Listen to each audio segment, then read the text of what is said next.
To order, please. Dear Heavenly Father, we thank you so very much for all of our many blessings, the freedom and liberties that we so richly enjoy. Thank you so much for the right to gather this evening as a community, and to have our voices heard. Please give us your strength, guidance, and wisdom in our deliberations this evening. In your Son's name, amen. Amen. I pledge allegiance to the flag of the United States of America and to the republic for which it stands, one nation, under God, indivisible, with liberty and justice for all.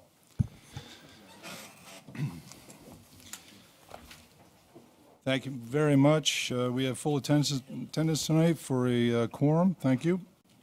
Announcements. There are no announcements. Like that, we'll move right on to next item on the agenda, review and approval of the minutes of November 15th, 2017. If there are no comments, I'll take a motion. So moved. Second. All those in favor say aye. Aye. Opposed? Motion passes. Moving on to the next item, unfinished business, case R17-0008. Good evening, Mr. Chairman, Good evening. members of the commission. For the record, Patrick White, Planning Department. This case was continued at your last meeting, and tonight we will revisit it briefly. As you recall, the request from the applicant was to rezone just under 2 acres from RU to Industrial 2 with proffers. On 11/15, the Planning Commission closed the public hearing and continues the case. The applicant has since appended their proffers with one additional condition and a variety of different uses that are proffered out. Notably, the applicant added the language on your screen before you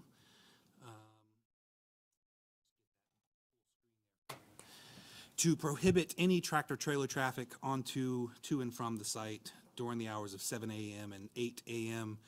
and 2 p.m. to 3 p.m. Monday through Friday to reduce any impact on the Massaponax schools' loading and unloading times.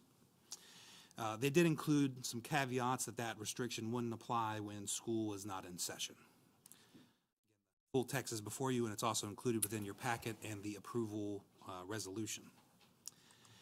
The applicant also proffered out a variety of different uses. Those uses are summarized before you. You'll see a couple different font patterns I wanted to use to illustrate which uses are allowed in the I-2 zoning district but not in the I-1. Those are bolded and they're larger. You'll notice feed mill, industry type 2.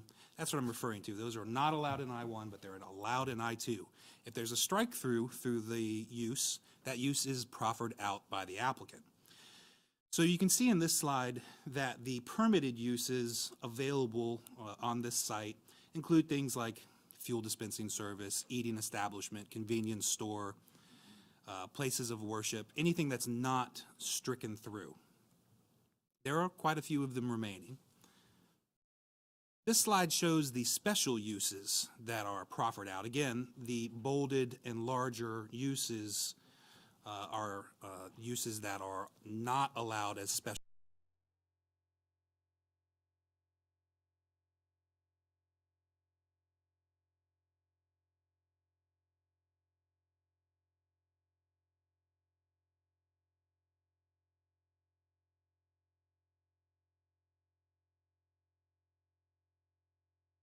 Center, some of the few that remain. The only other one that's here on that list that I didn't name was Wetland Mitigation Bank.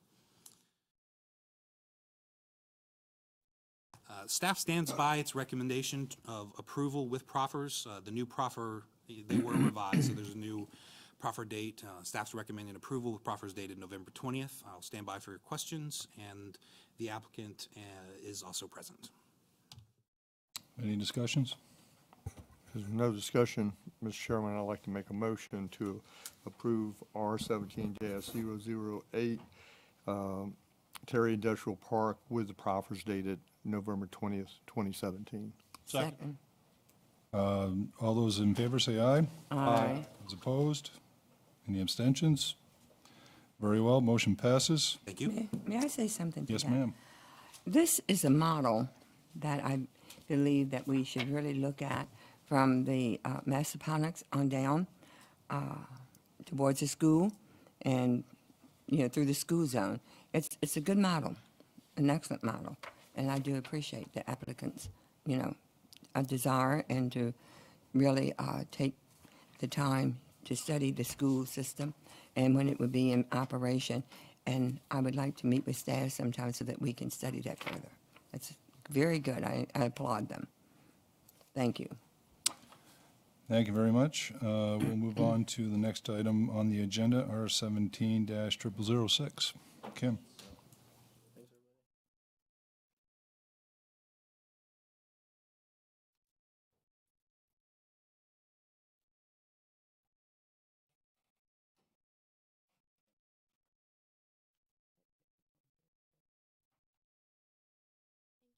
Chairman. This is a request to rezone 4 acres from residential 1 to commercial 2 with proffers to allow for a 30,000 square foot memory care assisted living facility and an up to 8,000 square foot commercial pad site for a retail multi-tenant building. Staff is recommending approval with the proffer statement dated November 14th, 2017 that's included in your packet. Here are 2 maps with the property highlighted or outlined in red. You'll see it's composed of 2 separate parcels located here at the intersection of River Road and Bragg Road. The property is currently zoned residential 1, as is most of the surrounding area, with the exception of this PDH4, which is the existing Spring Arbor development. Just to kind of acquaint you, located here to the north, this is part of the city. That's multifamily development. Of course, you have all of the Central Park development here within the city. To the east on Bragg Road is residential. To the south, this is a church, and there's more residential here to the south. And of course, closer to the Plank Road end of Bragg Road, there are commercial uses that are starting to pop up on that end of Bragg. The existing Spring Arbor development was approved in 2009. It currently has 100 beds and is 96% occupied. And it's our understanding from the applicant that there's a large market demand for these types of units, and that's what's driving their request before you tonight. Here's the generalized development plan, which shows the 30,000 square foot memory care assisted living facility. Which will include up to 48 beds. Also, an 8,000 square foot commercial pad site. This will actually be a multi-tenant building. This has been proffered as part of the request. Access to the site will be provided by a right-in, right-out from Bragg Road with a right turn taper. There'll also be a second point of access through this connection here to Spring Arbor Lane, which will go through the Spring Arbor development and back out to River Road. The applicant, they have shown here potential underground stormwater facilities. These are just preliminary right now. Those details will be finalized during the site plan process. Landscaping will be provided along the frontages of Bragg Road and River Road. There's existing sidewalks along River and Bragg Road, but you'll see that they've made these sidewalk connections to those existing sidewalks within the site. The proposed development will generate approximately 400 trips per day, with the peak hour trips ranging from 60 to 65. The existing level of service for Bragg Road on this segment is a B, and it's a level of service F for River Road. VDOT recently made some safety improvements on River Road to help with visibility and limit potential crashes in this section. This section of River Road is a little bit wider. You may also recall with the Spring Arbor development, when it was approved, they installed a right turn lane, but also a left turn lane. And that left turn lane was a proffered improvement that was above and beyond what the development called for. That development was going to generate approximately 700 trips, and it didn't warrant that turn lane. So With this project, with the Spring Arbor, the existing Spring Arbor development, there's not going to be any degradation to the levels of service that are existing today. The improvements that are there can accommodate the traffic along with the proposed right turn lane of this project.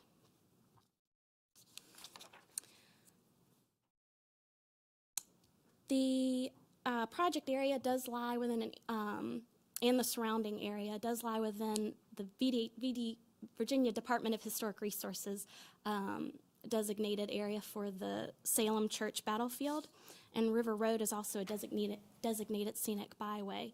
This property has already been disturbed, so any historic context that has really been altered at this point. The applicant did have a community meeting in April of this year. The concerns that we heard at that meeting were traffic and the unknown use of this commercial element. At that time, it was just shown as a commercial pad site. Staff shared those concerns of the commercial use and whether it would be consistent with the surrounding area and how it was developed. So the applicant really did work with staff to limit that, and I'll go into more detail on that in our proffer presentation in just a minute. The applicant has proffered to develop the site in conformance with the GDP that was just presented. Moving on to the limitations put on the commercial development. They have committed to a maximum of 8,000 square feet, and the building must be a multi-tenant building, so that would mean it would have to have more than one commercial use within the building. They've also limited the number of permitted uses on the property. And you can refer to your staff report. I've listed them all out for you. There's 23 C3 uses that have been prohibited on the site. 19 remain. Some include personal service establishment, retail, eating establishment. The result of what this proffer does is that it prohibits a freestanding convenience store, a freestanding restaurant from developing on that site. With the intensity of the development that's going on that end of Bragg Road, staff didn't think that that type of scale, commercial scale, would be appropriate. But with these limitations, with the low impact commercial uses that they have proffered, we think this is going to be consistent. The applicant's also committed to an architectural rendering for the memory care assisted living facility and then design criteria for the commercial pad site. That design criteria for the commercial building is mimics really what's in the design standards manual for development in the highway corridor overlay district. Here's the rendering for the memory care assisted living facility. You've got red brick veneer, vinyl siding in cream and green colors, black architectural shingles, and a black standing seam metal roof. The applicant is also dedicating right-of-way along Bragg Road and Spring Arbor Lane to accommodate those improvements and that connection. And they will be recording a declaration of conditions and covenants and restrictions on the property to maintain property values and consistency among the development, and also address the maintenance of the common area for the development. Findings in favor: while the commercial component of the project's not consistent with the low-density residential land use, the single-family residential wouldn't be particularly favorable in this location, given the size of the lot, the shape of the lot, and that it's right there at the corner of a busy intersection for River and Bragg Road. With the church to the south, with the existing Spring Arbor assisted living facility, this lot is really bookended by commercial uses that make this particular lot suitable for this commercial use and the assisted living facility. And of course, the development will increase the real property tax revenue for the county and increase the tax revenue with the proposed businesses. Findings against: the project is located within the low-density residential land use designation, and that does not necessarily comply with those goals and policies for that land use designation. There is still a level of uncertainty regarding the commercial component of what uses will go there. And the introduction of this commercial component that's speculative at this point could potentially accelerate this transition of Bragg Road. We have some commercial that's popped up there at the south end, but right now at the north end, it hasn't been as much. So this could certainly accelerate that transition. With that being said, staff is recommending approval, and we are happy to answer any questions. If I may, you mentioned the traffic, 400 cars a day, I think is what you said? Yes, sir. And what's that based on? Is that just for the traffic going to the assisted living facility itself? That accounts for the commercial component and the assisted living The facility. commercial component also? Yes, sir. Since we don't know what commercial component we're talking about, how do they come up with a number like that? Well, they based it on the size of the building, the fact that it's going to be a multi-tenant building. So I think the ITE code that is used is something like a shopping center or a multi-tenant building. It's specific for that. And the entrance Pathway. off the Bragg Road to be a right in and a right out? Yes, sir. Okay, thank you. Oh, you also said that the other entrance, will there be another entrance on to River Road? Or is that an internal street where you're talking about? There's an internal connection to the Okay. existing Spring Arbor development. And then, of course, Spring Arbor is currently accessed by River Road. Okay, thank you. And the island prevents a left turn in off Bragg. Yes, sir. Any other questions? Mr. Payne, if you, Mr. Chairman and other members of the Planning Commission, my name is Charlie Payne with the law firm Herschel Fleischer, and we represent the applicant. Thank you for your time this evening. Merry Christmas and Happy New Year. Likely won't see you for the end of the year, so it's always good to see and always good to be in Spotsylvania County. As staff had noted, we've got a proposal here for an expansion of the current assisted living facility, which many of you are probably aware of, which is Spring Arbor 1. We have obviously identified a need not only in Spotsylvania County but in the region for assisted living and memory care beds in our area. There is a deficit. There's also, this location has been very popular for Spotsylvania County residents. We are at 96% capacity, so there is a need, obviously, for additional beds. So what we have offered in this proposal is a maximum up to 48 new beds, and of course, staff has shown you that. I've got a quick PowerPoint that I'll present, and the other parcel is presented to be commercial at that corner, and I think staff has noted, and I'll repeat that in my comments. That's the highest and best use, in our opinion, for that site. But at the same time, we wanted to ensure a medium to lower intensity impact at that intersection, which is why we've proffered out a lot of the more intense uses, and we've agreed to make it multi-tenant. Basically, prohibit a convenience center or store to go there with, gas pumps and, big pharmacy being on that corner versus sort of a neighborhood or professional office, which is what we're encouraging. And because of the uses there, including the assisted living facilities, it's going to have a natural attraction to those type of uses, whether it's a doctor's office or something of that nature. So anyways, as staff noted, this is two parcels. So there are about a total of 4 acres of land. Property is currently undeveloped. We are requesting a C2 zoning. As you can see, C2 zoning encourages meeting needs in the immediate area at a medium intensity. And you'll see, staff noted that it is zone R1, but you'll see our FAR for both these parcels at a 0.27 for the larger parcel where the assisted living facility is going to be, and the parcel B where we're proposing the commercial pad site to be at 0.14 is much less. You add them together, it's less than half of what we could do under a floor area ratio under the C2 district. So again, encouraging that medium intense to lower intense impact.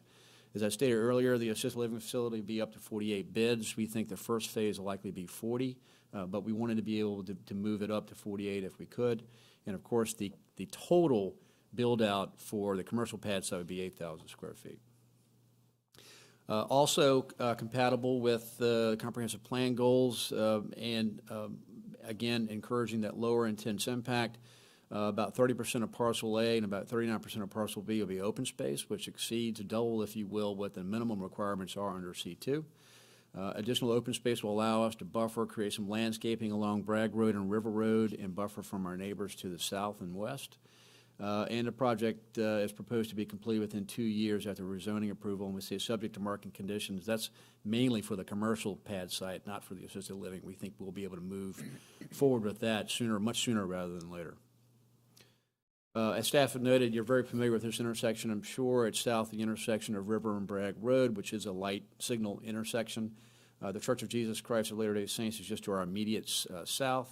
Again, to our immediate west is the current Spring Arbor 1, again at 96% capacity. And right to our east is Bragg Road, right to our north is River Road. And just to the north and east are commercial shopping centers, including Central Park and Wegmans, and Spotsylvania Town Center, obviously to our south. Just an important point to think about, and I'll get to the transportation component of this and thinking about Spotsylvania Town Center. The current residents and employees who are coming into Spring Arbor 1 and coming into the age-restricted development there, they have to do all of that traffic activity off of River Road. So they got to come in left and go out right to get to the intersection. With the ability to have a right in and right out and us to connect to Spring Arbor Lane, now they can get out to Bragg Road and take a right without having to come back to the traffic light at River Road. So this may bring some good relief to that intersection. There are no wetlands or streams on the site, no cultural resources, and it's not within the county's historic overlay district. This proposal is in general conformance with the county's comprehensive plan, albeit staff had noted this is a low residential density future land use plan, although that is not the highest and best use for this corner, given the development that's around it. Obviously, you got Spring Arbor 1 to the immediate west. This is a natural expansion of that facility. Again, the importance of having assisted living facilities in your county or in your jurisdiction is that families can stay local. They don't have to be exported out to some other location away from their families. They can be close to where many of them were born and raised and live, and where their grandkids and kids and siblings and children are. Again, this is I talked about the significant community need for this, and also the capacity impact. The commercial use on the corner is the highest and best use in our opinion for this site, and again, I think it's going to attract a compatible user that will serve not only the assisted living facility but the immediate needs for that community. Again, we're dedicating about 2,500 square feet of right-of-way along Bragg Road, and again, the right out and the right in component of that I think will be very beneficial not only for this development but also for that intersection and some relief for the traffic that's going into Spring Arbor today. And the project does further multiple objectives of the comp plan. Our fiscal impact analysis, which is in your package, was only related to the assisted living facility, just because we weren't quite sure what was going to be on the commercial pad site. But you can already automatically assume that the commercial pad site, if this is approved, obviously the real estate assessment is going to go up. Whatever the user is not going to have impact on schools or impact mostly on county services. So whatever's going to be there is going to be a positive net return. But just with the assisted living facility, you're going to get about $140,000 in net tax revenue, going to create about 20 local jobs, full-time employment, and I'll get into some of the more details of that in a second. You're also going to be supporting a diverse housing inventory. Again, there's a need for assisted living units in our community. And you're going to retain and expand an existing business, Spring Arbor 1, which is what we encourage under our comprehensive plan and our economic development plan in Spotsylvania County. The property is also located within our primary development boundary, which means have access to public utilities. As I stated earlier, and I won't go through this too much, but access to the property will be from Bragg Road and Spring Arbor Lane. Roads construction within the project will be privately maintained. That'll be the roads just that connect with the new expansion of Spring Arbor and also the commercial pad site. The traffic activity is relatively low during peak hours. If you notice, it's 56 vehicles per day during the AM peak and 50 during the PM peak. It's important to note the VDOT ITE model, which we've got to use for these peak hours in our total trips, they don't take into account how the business operates, okay? So we operate typically in 3 24-hour shifts, and they're not during peak hours. The hours of the shifts are from 7 to 3, 3 to 11, and 11 to 7. So we're off peak hours for the most part at this project. So the impact, in my opinion, would be much less than what we're stuck with this VDOT model. You've seen the GDP, obviously, River Road, River Road, and obviously Bragg Road, there intersects, and you'll see the right turn lane from Bragg Road into the site. Parcel A to the left is going to be the assisted living facility. On the corner at Parcel B is going to be the commercial pad site. Public facilities, this area will be served by Fire and Rescue Station 6, located about 1.8 miles from the site, and provide access to emergency services. A lot of times, people assume that assisted living facilities the fire department incurs a lot of phone calls from assisted living facilities. That's basically not true. More from independent living than assisted living, because at the assisted living facilities, you have 24 hours, 7 days a week, professional health care on site, including obviously on-site nurses, certified nurses assistants, again, who are there 24/7. All the beds, all the baths, all the common areas have pull station, nurse call system pull stations. The building is completely sprinkled pursuant to Virginia code requirements, and we have an interactive system to prevent folks from leaving the site, obviously, and wandering out of the building. As I stated earlier, our fiscal impact analysis for 40 beds and 48 beds is there before you, very positive, a $140,000 max at 48. We will be creating 20 full-time jobs for the project. Again, highly trained healthcare administrators, managers, nurses, and technicians at the site. And the remainder employees for the commercial site will be obviously an increase above the 20. So this is just a minimum number you're going to get for the assisted living facility. And again, we didn't do a fiscal impact analysis for the commercial site, but you can assume it's going to be even on top of what we were already proposing for the assisted living facility. As staff had noted, we have proffered out many of the intense uses. You will note that, again, this is consistent with in my opinion, the comprehensive plan and the desire to keep this a medium to low intense development. I mean, uses like an animal shelter or a car wash or a convenience store, eating establishment, including fast food at that corner, or a hospital, hotel, motel, theater, private school, and vehicle light repair. So a lot of those more intense uses have been proffered out to ensure this medium to low intense impact. And again, we're dedicating right away from Bragg Road and Spring Arbor Lane. We've also proffered architectural features, which is very important, not only for purposes of compatibility and visibility from that corner, but also to make sure it's compatible with our current facility. So we've proffered those, and you've seen those. And then, because we don't have a user for the 8,000 square foot commercial site, the county did recommend that we look at the HCI design guidelines to see if we could pull some things from there. We did, so we think that will also be very positive. Also, don't forget that the 8,000 square foot commercial site is going to be encumbered by restrictive covenants between the property owner and the user. So we're going to make sure that that commercial use is consistent and compatible with the assisted living facility. And you've seen these elevations. I'm happy to answer any questions you may have. Any questions for the applicant? Yep. Mr. Payne, I have a question for you. So one of the things that you mentioned about the highest and best use for that corner was commercial. Yes. What assumptions were you made for what was going in there as opposed to doing another 50 beds of the assisted living facility being the best use for there? You had to make some assumption. What assumption was made to come up with the highest and best use being office there? Well, it could be office, or it could be retail, or it could be a small, neighborhood restaurant. It could be a small neighborhood pharmacy. It could be a doctor's office. But at this point in time, we didn't think it should be expanded for the assisted living facility, so that's why that pad site is open. But it's an attractive corner. It's very visible. The neighborhood is growing in that particular area. The church, fairly large church, is just to our immediate south. I think it's going to be attractive to, like I said, small professional office, another. Any other questions or comments? If not, I'll open up the public hearing for comment. Thank you, Mr. Chair. Yes, sir. Okay, hearing none, I'll close the public hearing portion. Any other questions or comments on this application? If not, I'll take a motion. Please, Chair, I move that we accept this application with the conditions already mentioned. We hear a second? Second.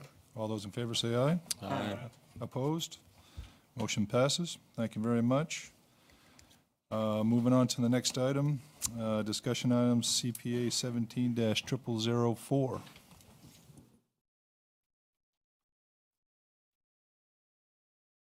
Are these still not working?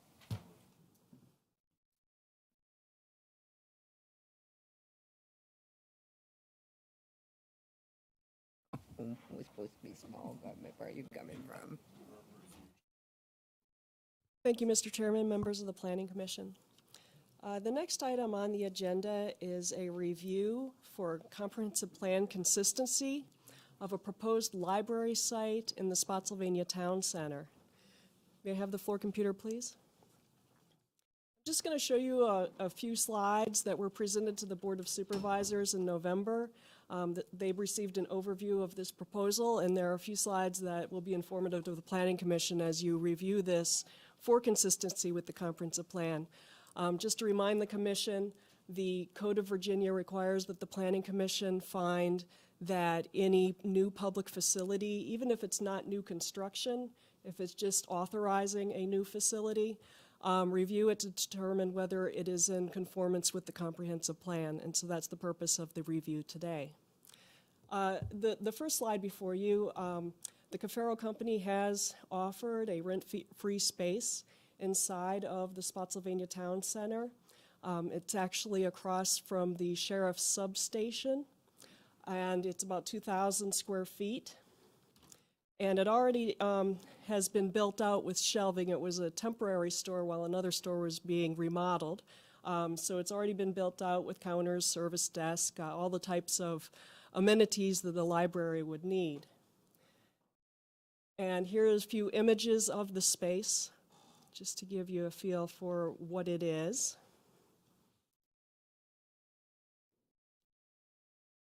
And in terms of the comprehensive plan, there is a section in our public facilities element that speaks specifically to libraries.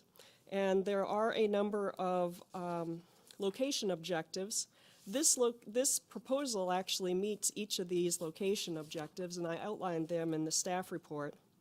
The selection of library facilities should take into consideration geographic obstacles to transportation.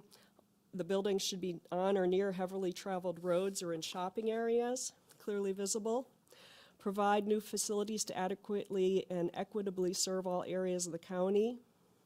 Provide locations that are within 10 to 15-minute drive of the primary development boundary.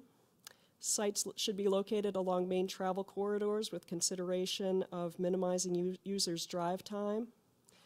And as an alternative to the construction of new facilities is the establishment of new libraries in leased commercial spaces, such as in shopping centers. So this proposal before you hits on each of those location objectives. And just to broaden this out a little bit, when we look at the libraries, we look both at the provision of your more traditional library services, the ability to take books out, but the libraries are serving much broader function in the community. They're meeting spaces, they're places for people to conduct research, to consult with research librarians, use computers, use the internet, and so this facility that's proposed would have those additional amenities to them, as well as the offering of books. We do have here this evening Martha Hutzel, who is the director, and Rebecca Purdy, who is the deputy director, if the Planning Commission has any specific questions. But staff is recommending that the Planning Commission find this proposal consistent with the comprehensive plan. Wanda, is all the infrastructure there to service a library, such as fiber optics or internet, or any improvements needed for this use? I believe they're there, but I would want confirmation from our library representatives. Please, yeah. Good evening, Mr. Chairman, members of the Planning Commission. I am Martha Hutzel. I'm Director of the Library System. We feel that there is some of the fiber optic and other necessary connectivity that we would need, but we have not gotten a 100% assessment of that. we have staff who would be able to do that. Yeah, and I'm thinking more in terms of anything that needs to be brought to the building, the construction or anything like that. I don't think there would be anything Everything's that right there for serious. you. I think there may be some additional wiring, but it has been used recently as a store. We do offer a lot of computer access, so we would be needing to purchase equipment and that sort of thing.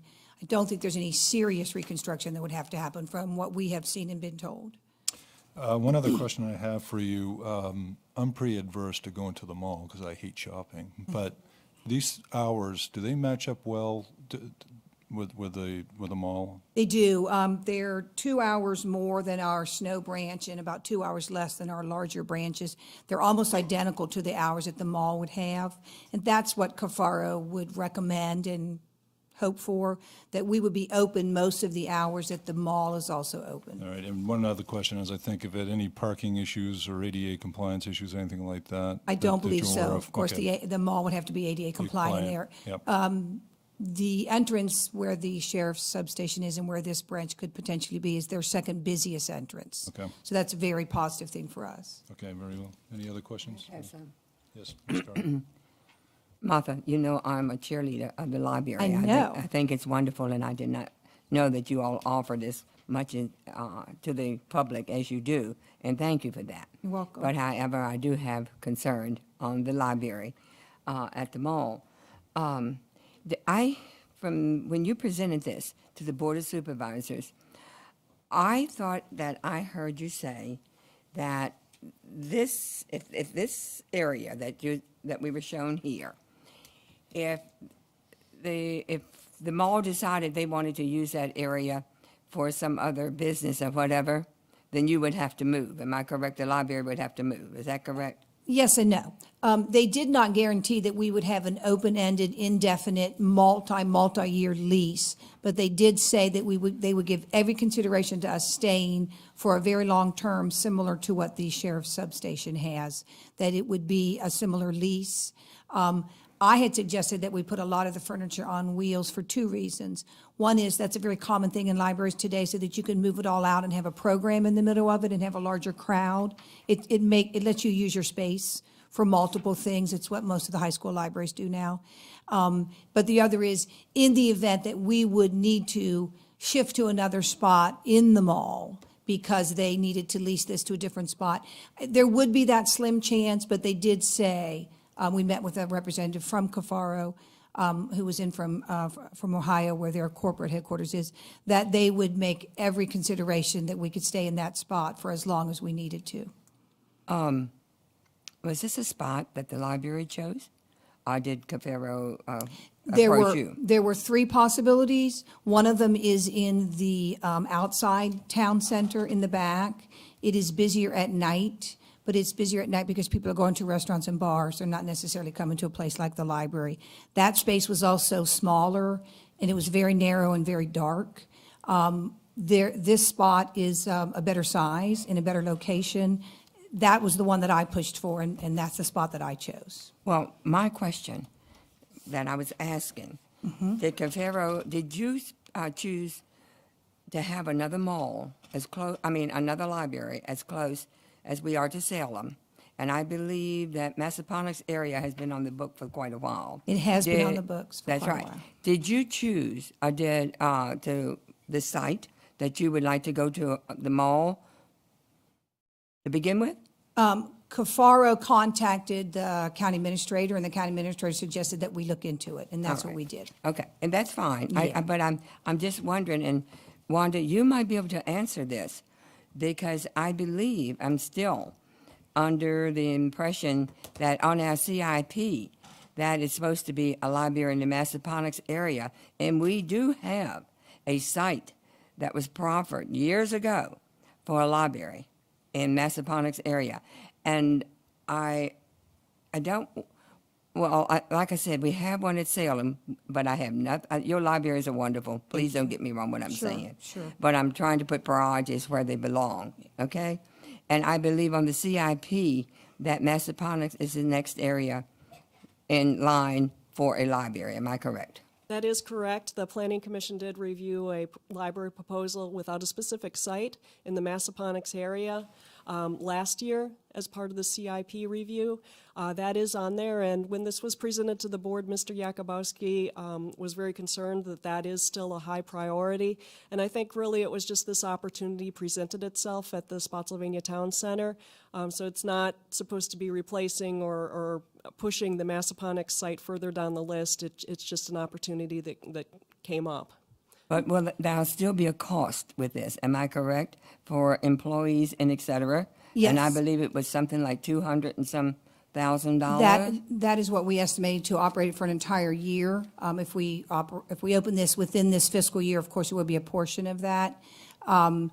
This is a rent-free space. It was an opportunity that just came to us. We have not forgotten about Massaponax. Mr. Taylor was in conversation with someone who might have had a spot available, but that they got a lease. We are looking at other possible locations down there that we hope will be willing to lease a space in an existing building. I know that there is land on, I believe it's near Bickford Senior Living. Yes. I had a Senior conversation. Living. It's Spotsylvania Parkway. Yeah. I do not remember whether it was Mr. Cole or Mr. Taylor who indicated that there was an issue with the actual land. I don't know if it's the quality of the soil, the quality of the land. There is some issue about that particular piece of property, and I don't recall what it is. And I think that's why the push was to rent a space that was already built, an existing storefront that's empty, rather than start over from scratch with a new building. It would be less costly, of course. Where I'm coming from is that my concern is to serve all the citizens better in Spotsylvania County. Absolutely. That we make the library accessible to as many as we need to. And I know that in the Massaponax area, goodness knows, it's growing. It is. And it needs, a library or whatever. Yeah. And am I correct that I believe at the mall that there's a bookstore there? Don't think the mall has a bookstore anymore. There is one in Central Park, but I'm not a big mall shopper, so I couldn't swear to Wanda? that. There is one. It's out in the village area of the town center. Yes, That's what I thought. Books A Million, that is correct. What we would do is partner with places like Books A Million. A lot of people do buy books because they have money to buy books, but the majority of people come to libraries regularly. That's not a disposable income item that they generally have. They buy used books from our book sales from donated items, but they don't really serve the same purpose so much. And they might not. That's very, Yeah. very true. But Yeah. I'm still interested in where are we going to meet what our citizens need in the county and where it should be located. I totally understand. One of the things that we would love to do for, if we were able to have the town center, is a place for the teens who are dropped off there to hang out that's safe, where they could use the computers, they could do gaming, they could just hang out and be with their friends, they could read a book or a magazine. The other is I see a lot of young parents, mostly moms, pushing babies in strollers, and there's a little play area. But there isn't another place where they can go in the mall unless they want to spend money. Maybe they have the money to do that, but maybe they just want a quiet place to meet with other moms and have a story time and then go out to lunch. Yeah. That's the sort of role we were hoping to play in that particular branch. And I understand that, and I applaud you for that. Thank you. But I do not want to lose sight of where our citizens are and they don't have a library. Thank you, Mr. Chairman. Yes, ma'am. Any other questions or comments? Yes, sir. Yes, go ahead, Mike. What consideration has been brought into or thought of when it comes to just overuse? I can see this being hugely successful to the point of almost becoming like you mentioned, like a teen daycare, if you will, or after-school care, which is fine, which is great place for them to hang out, safe from across the street or across the way there from the sheriff's office. But what happens when you're only allowed to have 100 people in there and you have 200 people in there? What? Well, one of the things that we want to do is take a little heat off Salem Church because it's being overused. And there are times when people can't find a quiet place to sit. They can't find a table to use to study. They can't meet with their tutor, et cetera. So we hope that this will take some heat off that branch. I think it would be like any other branch we had. If there were too many people in a meeting room, or if we had a presentation or something, you have to cut it off.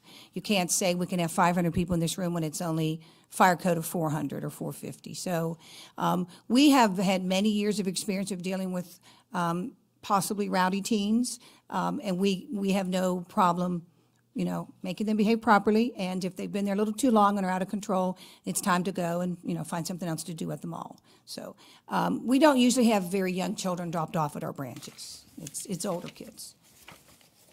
Any other questions or comments? Yes, ma'am?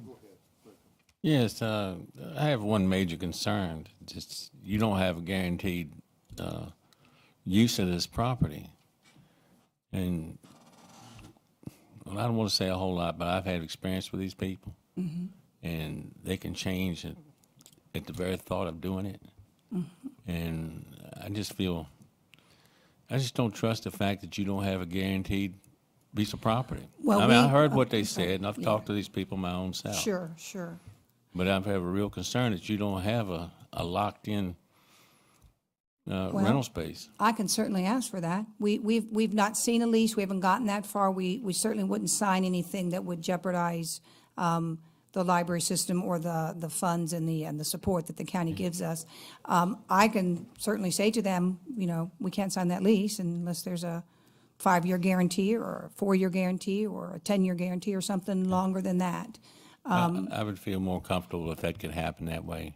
I just would hate to think if you invest time and money and get in there in a year and a half, he decides he wants to do something else with it. Sure. You're either forced to move to another location and perhaps have to rent it, or you're just out in the street with all of it. I would feel more comfortable with that as well. I agree with you. Mr. Chairman? Yes. Well, I just want to add to that. I was the sheriff when we negotiated the deal with Cafaro on the substation. And I'm thinking that's probably been 10 or 11 years ago at least. And it was pretty much the same offer. And they've held their word Kept to them the there. sheriff's office for that. Yeah. I think they're looking for good, reliable tenants who will drive traffic and business to their mall. Absolutely, it's good for Yeah. them. It's good for them to have the sheriff's office there, and it'd be great for us to be right across from that. Yes, Mr. Burns. Martha, a couple Yes. questions. One is, what's the impact if you move forward with this facility on Salem Church, which is, I know, maxed out? Yeah. So has any analysis or any study been looking, hopefully it would, I would assume, give some relief to Salem Church? I have not conducted a study or have any hard numbers, but when we open a new branch, we promote it extremely heavily in the community and at the current branches that we have. People are going straight past Salem Church to go to the mall, straight past the mall to go to Salem Church. Cafaro does offer a lot of advertising on their outside sign and all of the signage that's outside their property and inside their property. So I think getting the word out, having our staff at Salem Church promote the fact that there's another branch that's also open actually later on Fridays, Saturday, and Sundays than our current branches are. A lot of people have asked for that for many years. Why aren't you open Friday and Saturday night? I think once the branch is open, it's like snow. When snow opened, it took a lot of heat off Salem Church as well. And then Salem Church expanded and the heat came back up. I think Salem, the mall facility would actually take the heat off Salem Church a whole lot easier and faster because of its location. Right. And it seems to be the trend now, and I think Wanda hit on this slide presentation, is because of the cost of libraries, we're using storefronts more. Absolutely. Because we have vacant, just like as Mary Lee said, basically, we've got empty storefronts in Massaponax. Yeah. Also. Yeah. And so obviously we want to look at, but what I want to follow up is that. Sure. Is you're here tonight before the Planning Commission, and our purpose is to determine whether it's compatible with the comprehensive plan. Absolutely. To move forward. You have not worked out a lease number, first of all, correct? Correct. There's some annual costs associated that would be reflected in your 2019 budget, I'm assuming, Yes, right? And that would also require funding from the board or as we go through the budget process? correct. Correct. So this is like first stop shopping to see whether or not it's least the site is compatible. Yes. And according to everything on the slide, it's compatible to the comprehensive plan. And that's what we're called for. But there's still a lot of work on your behalf and the libraries have to get to the point where you're actually opening that site, because you do need to get the lease, because the same concern that some of the board members, commission members have here, the board members are going to have too in terms of long-term lease. Absolutely. I think that we can request a long-term lease. I think that they want us badly enough to do what we want as far as an end date. I was hesitant to even get a copy of their lease or bring up anything until we had approval from the Planning Commission and from the Board of Supervisors, because I didn't want to waste the Cafaro Company's time. What we envision for Massaponax is a much, much bigger facility than this. This is just slightly over 2,000 square feet. We have small branches like that in Westmoreland County. They're very functional, they're very community-oriented, and they're very heavily used.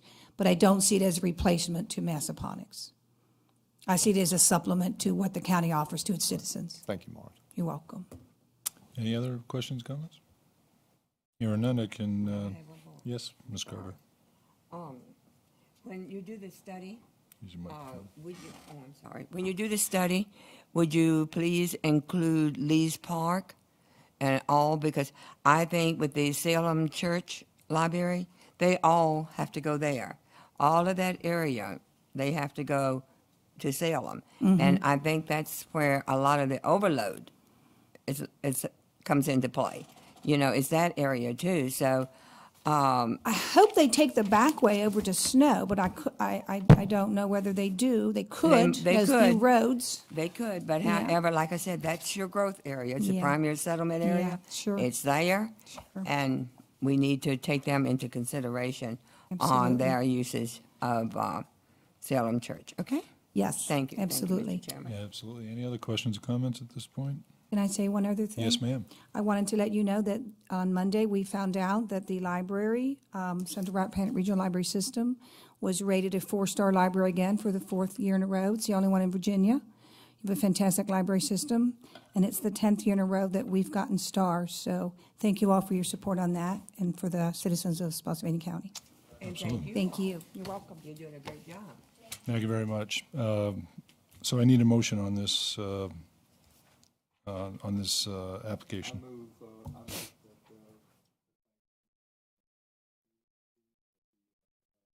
Library site in question is comprehensive plan. We have a second on that?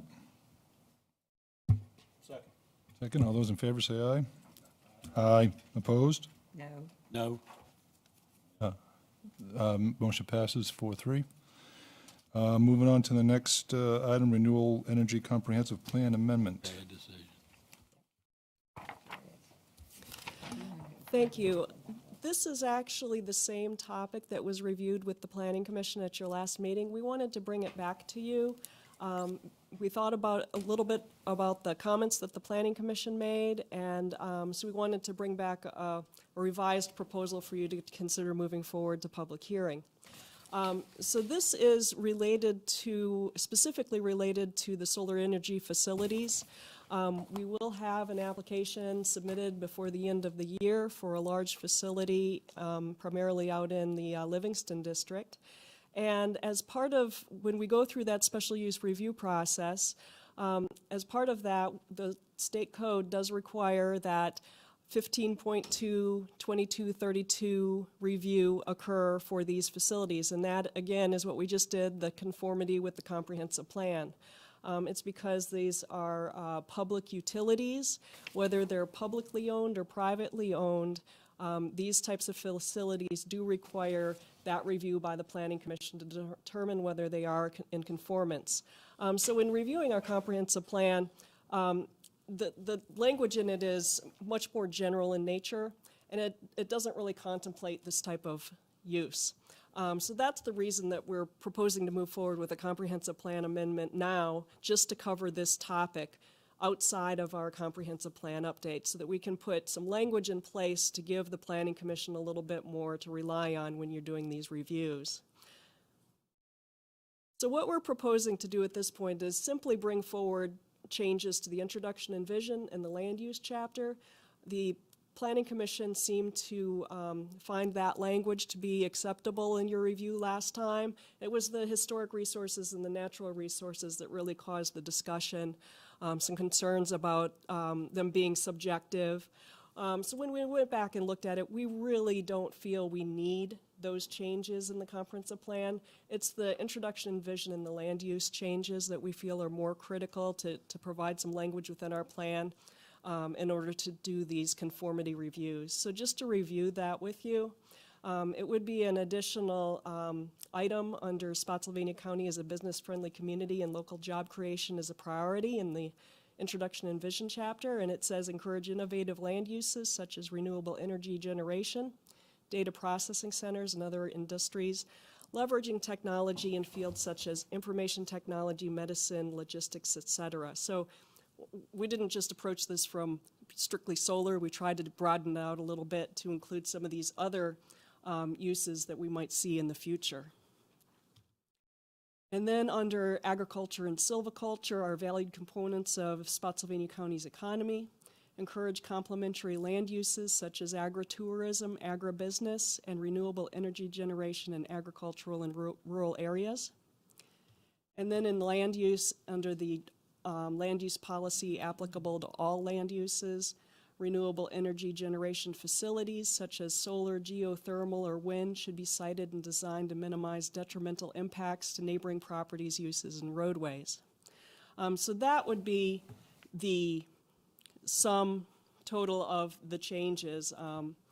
And so we're requesting that the Planning Commission reauthorize moving forward to public hearing with changes to only the first 2 chapters of the comprehensive plan, as I just noted.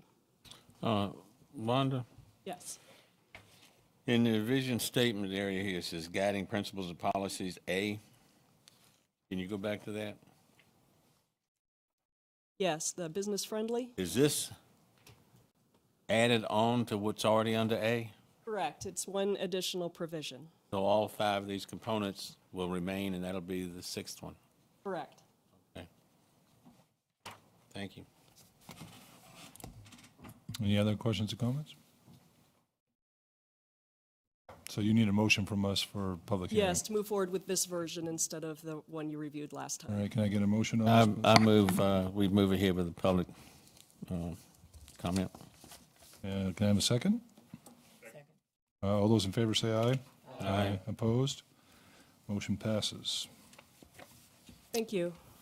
Thank you. Any, let's see, next item is new business. Any other new business? The only thing I have under new business is that we have no business for December the 20th, so we can go ahead and cancel that meeting.